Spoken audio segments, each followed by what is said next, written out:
Alors, bonjour et bonsoir à tous. En fonction du fuseau horaire de chacun de nous, il a plu au Tout-Puissant de nous rassembler ce soir. Vous savez, lorsqu'on se réunit pendant des moments comme ça, il faut s'attendre à tout. Parce que Dieu, à chaque fois qu'il rassemble les saints sur la terre, il se passe toujours des choses dans les cieux. Et l'impact de chaque réunion des enfants de Dieu sur terre, quelquefois, on les ressent le même jour, c'est-à-dire aussitôt pendant que vous priez. D'autres peuvent remarquer des changements juste après. Pour certains, après des jours, d'autres après des mois. Mais il faut être disposé à recevoir de la part de Dieu. L'approche n'est pas seulement physique, c'est-à-dire la disponibilité. Le plus important, c'est surtout la disposition. Il est écrit que Jésus était entouré, pressé par la foule, mais une femme vint derrière lui et décida dans son cœur, si je peux seulement toucher ses vêtements, alors je serai guéri. Quand elle a touché Jésus, il est écrit que Jésus demanda qui m'a touché. Les gens étaient étonnés de cette question. Et Pierre va dire, Seigneur, tu vois bien que la foule te presse de part et d'autre. Comment peux-tu poser une telle question? Il dit, c'est que quelqu'un m'a touché, c'est en fait une touche spéciale. À chaque fois qu'on s'approche de Dieu, on doit venir avec une touche spéciale. Ne prends pas ces moments comme des simples rituels. N'aie pas d'habitude simplement de te réunir. Bon, on se réunit chaque mercredi, c'est pas chaque jeudi, chaque mardi, chaque vendredi, chaque dimanche. Non. Viens comme quelqu'un qui s'approche pour recevoir quelque chose qu'il n'a jamais reçu. C'est très important. Alors, ce soir, nous allons continuer notre message sur le thème Ne pleure pas. Et nous allons lire Luc chapitre 7 du verset 11 jusqu'au verset 16. Le jour suivant, Jésus alla dans une ville appelée Naïn. Ses disciples et une grande foule faisaient route avec lui. Lorsqu'il fut arrivé près de la porte de la ville, voici on portait en terre un mort, fils unique de sa mère, qui était veuve. Il y avait avec elle beaucoup de gens de la ville. Seigneur Jésus, l'ayant vue, fut ému de compassion pour elle et lui dit, ne pleure pas. Il s'approcha et toucha le cercueil. Ceux qui le portaient s'arrêtèrent. Et il dit, jeune homme, je te le dis, lève-toi. Et le mort s'assit et se mit à parler. Jésus le rendit à sa mère. Tous furent saisis de crainte et ils glorifiaient Dieu, disant, un grand prophète apparaît parmi nous et Dieu a visité son peuple. Gloire à Dieu. Bien-aimés, essayez d'imaginer ce que cette femme-là vivait à cet instant. Il est écrit que Jésus arriva dans une ville appelée Naïn. En effet, si vous lisez bien, on dit le jour suivant. Quel jour? Le jour qui suivait quoi? Parce que si vous regardez bien, vous allez constater que l'histoire qui vient juste avant, c'est l'histoire du centenier romain. Cet homme qui avait envoyé des messagers pour dire au Seigneur Jésus, viens s'il te plaît secourir mon serviteur, car il est malade. Il est écrit même que les pharisiens étaient allés voir Jésus pour dire, cet homme-là mérite de recevoir de la miséricorde de ta part, parce que c'est quelqu'un qui aime notre peuple et qui y contribue beaucoup. dans notre sacerdoce. Et Jésus va dire, ok, je me lèverai et je viendrai. Mais cet homme dit à Jésus, tu n'as pas besoin de te déplacer. Dis seulement un mot et mon serviteur sera guéri. Il dit, car j'ai des soldats sous moi et j'ai des supérieurs sur moi et j'ai des soldats sous moi. Quand je dis à l'un, fais ceci, il fait. À l'autre, va par là, il va. Mais toi, dis seulement un mot et mon serviteur sera guéri. Alors, étonné de sa foi, il dit, je n'ai jamais vu une telle foi en Israël. Il dit, rentre, ta foi t'a sauvé. Et quand il est arrivé chez lui, il a trouvé son serviteur totalement guéri. Donc, c'était juste après ce jour-là, donc le jour suivant, suivant cette action, que Jésus rentra dans Nain. Le premier niveau ici, c'était le niveau où quelqu'un était malade. Désespéré, il est allé voir Jésus. Mais ici, ce n'était pas la maladie. Ici, c'était la mort. La mort de qui? D'un fils. On dit, c'était le fils unique d'une femme qui était veuve. J'imagine cette femme qui n'avait que cet enfant-là pour se souvenir de son mari. Cette femme qui n'avait qu'un seul espoir dans la vie, au moins laisser une progéniture, laisser des traces sur la terre. Toute sa confiance était sur cet enfant. Bien-aimé, il peut arriver que Dieu nous ait donné quelque chose. Nous mettons tellement confiance à cette dernière au point où nous ne pouvons pas vivre sans cette chose ou sans cette personne. Je peux dire que cet enfant était tout pour cette femme. La présence de cet enfant rappelait quand même son mari qui n'était plus. La présence de cette femme, de cet enfant, était comme un secours pour dire que s'il arrivait qu'elle devienne vieille, au moins cet enfant-là allait la secourir. Cet enfant représentait tout pour elle. Et là, cet enfant venait de mourir. Il est écrit que pendant qu'il partait enterrer l'enfant, au même moment, Jésus rentra. Oh, bien-aimé, j'aime ça. Pour certains, on peut penser que c'était une coïncidence, mais ce n'était pas une coïncidence. C'était bien préparé par le Seigneur. Alors que ces gens-là ont mené le cercueil, il est écrit que Jésus fut ému de compassion pour cette femme. Et qu'est-ce qu'il va dire à cette femme? Ne pleure pas. Oh, bien-aimé dans le Seigneur. Le même Jésus qui avait arrêté ce cercueil, c'est le même que je prêche ce soir. Il est le même hier, aujourd'hui et éternellement. Je ne sais pas ce qui est mort dans ta vie. Je ne sais pas ce qui est pratiquement en train d'être enterré.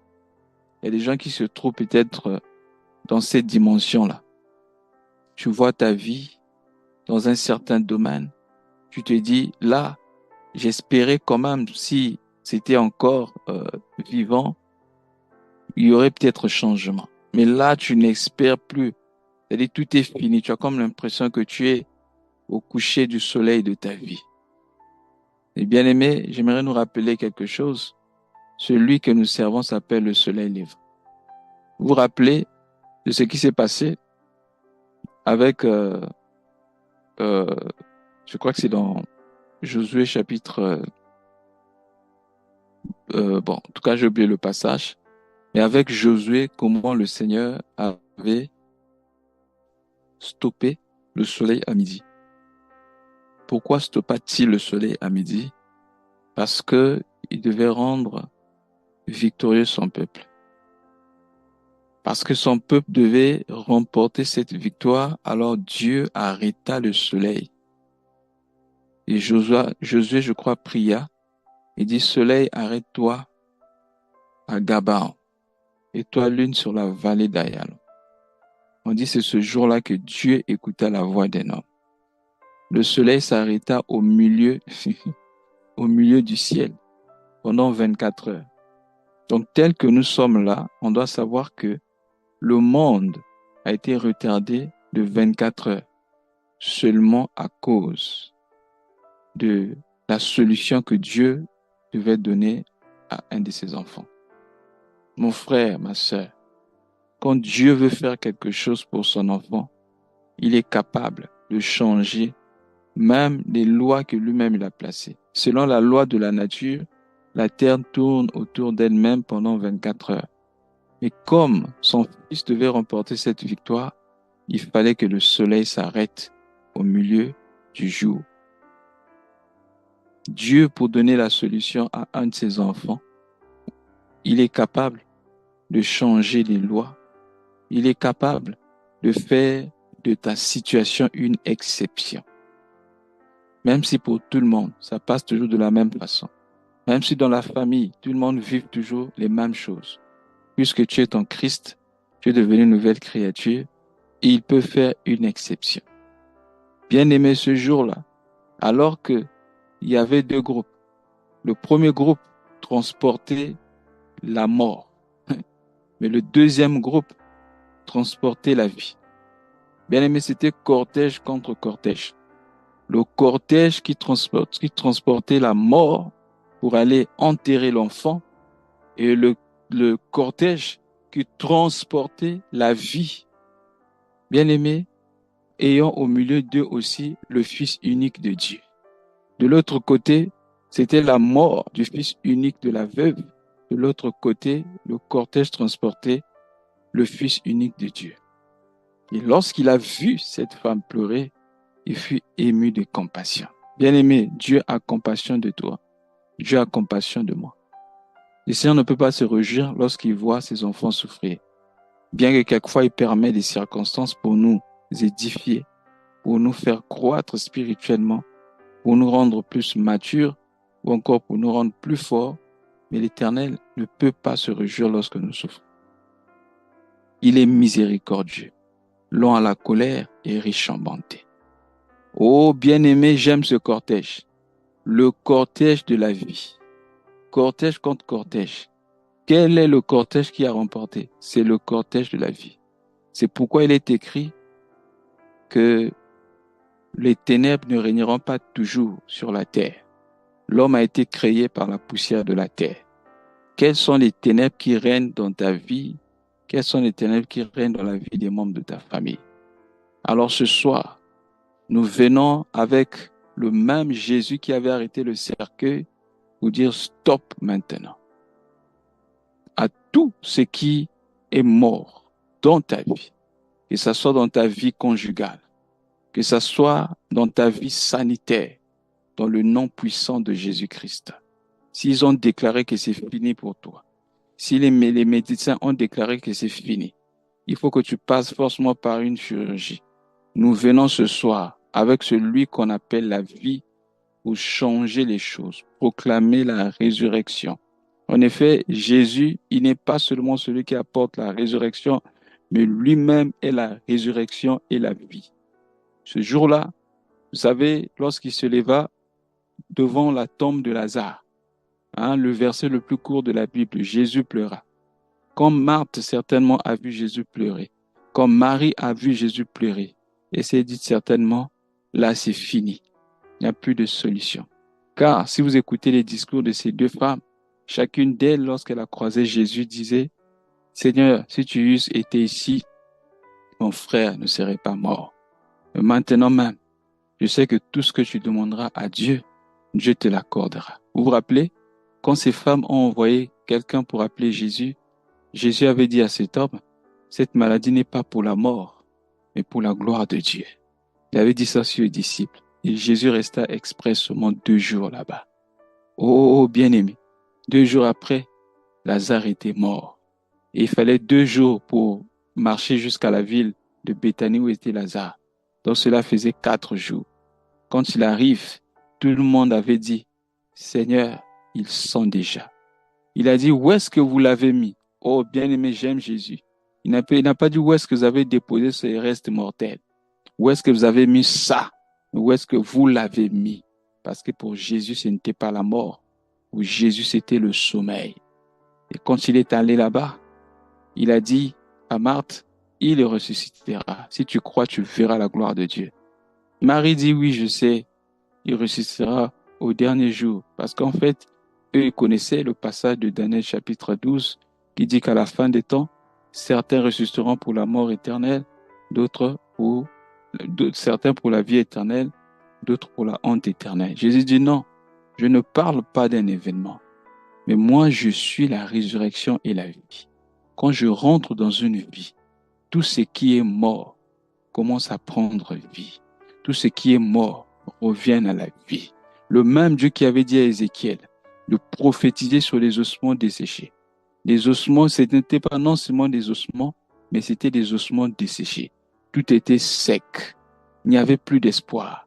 Quand il est venu, il a fait croître les nerfs, il a fait croître la chair, il a fait pousser tout ce qu'il fallait et il a mis son esprit de telle sorte que c'est des ossements, la chair a poussé et c'est devenu des hommes vivants. Ô bien-aimés dans le Seigneur, qu'est-ce qu'on a mis dans le cercueil? Qu'est-ce qu'on a mis dans le cercueil sur le point d'être enterré dans ta vie?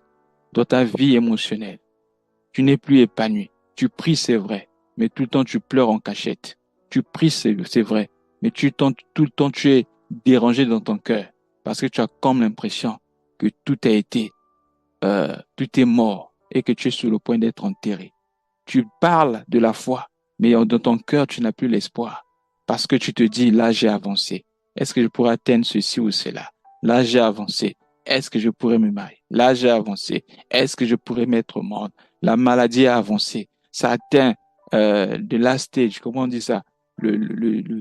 La phase finale. Bien aimé, finale pour les hommes, finale pour les médecins, mais pas la phase finale pour Dieu. Car là où l'homme s'arrête, c'est même là que Dieu commence. Vous savez quoi? Lazare avait fait 4 jours déjà dans la tombe. Il y a une théorie comme ça là chez les Juifs qui pense que lorsque l'homme meurt, son esprit peut rester pendant 3 jours en train d'errer autour de sa tombe. Mais Jésus a fait 4 jours pour que les hommes soient rassurés qu'il n'y avait plus d'espoir. Lorsqu'il n'y a plus d'espoir, c'est là qu'il rentre en action. Bien-aimé dans le Seigneur, ce soir, je viens te présenter le même Jésus. Il est le même hier, aujourd'hui et éternellement. Le même qui avait arrêté le cercueil, qui a pris ton corps, qui veut ton enterrement. Il a arrêté ces gens. Vous voyez, quand vous êtes dans Luc, dès qu'il est arrivé, qu'est-ce qu'il a fait? Il a d'abord dit à cette femme-là, ne pleure pas. Ensuite, qu'est-ce qu'il a fait? Il a placé sa main sur le cercueil. Hein? C'est Luc chapitre 7, le verset 14. Il s'approcha et toucha le cercueil. Ceux qui le portaient s'arrêtèrent. Bien-aimés dans le Seigneur, je viens ce soir avec le même Jésus afin d'arrêter tous ceux qui veulent ton enterrement, tous ceux qui veulent que tu sois enterré, tous ceux qui veulent que tout ce qui est à toi soit enterré. Il y a des gens qui vivent dans des foyers. Ils ont comme l'impression qu'il n'y a plus d'amour. Il n'y a plus le mariage. Ils n'attendent que le jour de l'enterrement de leur mariage. Ils vivent pratiquement divorcés dans le foyer. Bien-aimés dans le Seigneur, ce soir, je viens avec celui qui est dans le cortège de la vie, le Fils du Dieu vivant, celui qui a créé les cieux et la terre, celui qui est mort, ressuscité des morts, qui a dit quiconque croira sera baptisé, sauvé. Il dit celui qui croit verra. Bien-aimé dans le Seigneur, il est capable ce soir d'arrêter ce cercueil, d'arrêter ceux qui veulent de l'enterrement. Vous savez, lorsque vous voyez les gens pleurer quelquefois lors des funérailles, ce ne sont pas tous ceux-là qui pleurent qui ont pitié de vous. Il y en a qui ne viennent pas bien aimer parce qu'ils ont pitié de vous. Il y en a qui viennent pour célébrer. Je vais donner un exemple simple. Vous vous rappelez de l'histoire de Jairus? La fille de Jairus était malade. Jairus envoie les gens pour demander à ce que Jésus vienne guérir l'enfant. Et pendant que Jairus était en train de parler avec Jésus, il y a eu des envoyés qui sont venus de chez lui pour dire, ça sert plus d'importuner le maître, car ta fille est déjà morte. Oh, bien-aimé, j'aime ce que Jésus va dire. La Bible dit, sans tenir compte de ces paroles, il a dit à Jairus, ne crains pas, mais crois seulement. Il y avait une différence entre la foi et le contraire de la foi. Il est écrit, la foi vient de ce qu'on entend. Hein? Le contraire de la foi aussi vient de ce qu'on entend. Tout dépend de ce que toi tu entends. Jésus a dit à Jairus, ne prends pas garde à ce que ces gens-là disent. Parce que de la même façon que vous connaîtrez la vérité et que la vérité vous affranchira, de la même façon vous connaîtrez le mensonge et le mensonge vous détruira. Bien aimé, il y a des gens qui sont détruits à cause des paroles qu'ils ont reçues. Voilà pourquoi il faut quelquefois fermer les oreilles aux paroles des hommes. Il est écrit que toute parole d'homme soit considérée comme mensonge, seule la parole de Dieu soit considérée comme la vérité. Accepte ce que Dieu a dit. Accepte ce que Dieu dit sur toi. C'est seul Dieu qui a la vérité sur ta vie. Ce ne sont pas les hommes. Jésus, sans tenir compte de ses paroles, a dit à Jairus, ne crains pas, mais crois seulement. Regardez ce qui arrive. Quand Jésus arrive dans la maison de Jairus, il trouve les gens qui pleuraient avec le bruit là-bas. Jésus va dire à ces gens, pourquoi tous ces cris?